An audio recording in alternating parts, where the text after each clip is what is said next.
it's so interesting, you know, you start out as a young writer trying to, you know, to both emulate writers that you like and also find your own style.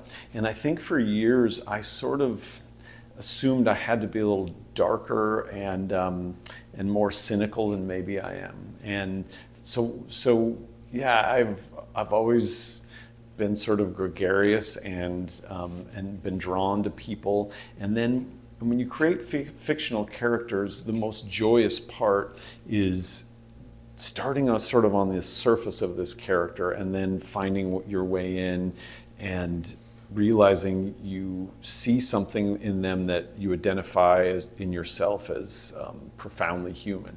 And it may be a character nothing like you, but to feel the feelings of another person, that's what brings us to fiction, to feel that empathy. And so feeling it writing is, God, it's a thrilling thing, you know. And so there will be days I'll be writing and I'll just kind of tear up myself and think, you know, what someone in that situation would feel like. You know, there's a moment where, in this novel, where Reese is listening to Bethany on the phone with Shane, and you know, Shane's just being belligerent, and Reese says to her, "Boy, I'm sorry, that must be so hard." And when I'm writing, all of a sudden she says, you know, what's hard is living with your disappointment all these years. And you write a line like that and you feel it in, like, from this 33-year-old mother of two who's being blamed for the men she dates, you know? And so what started as this joke, you know, because I do begin in many ways with a comic idea. You know, what started with Shithead Shane and Sluggish Doug now becomes this young woman who's had to live with her father's disappointment all those years. And I don't know, it's hard to know where that comes from. I just know that when it happens when I'm writing, I feel like I'm doing the thing I was meant to do. I mean, I think fiction remains vibrant, and it's always been a sort of niche thing.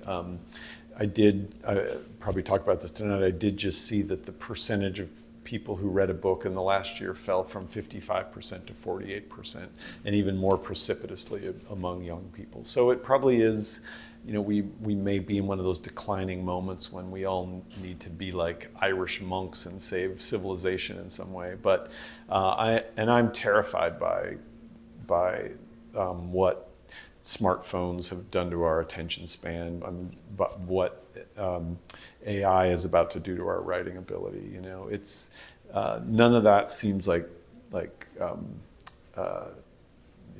none of that seems like good news to me.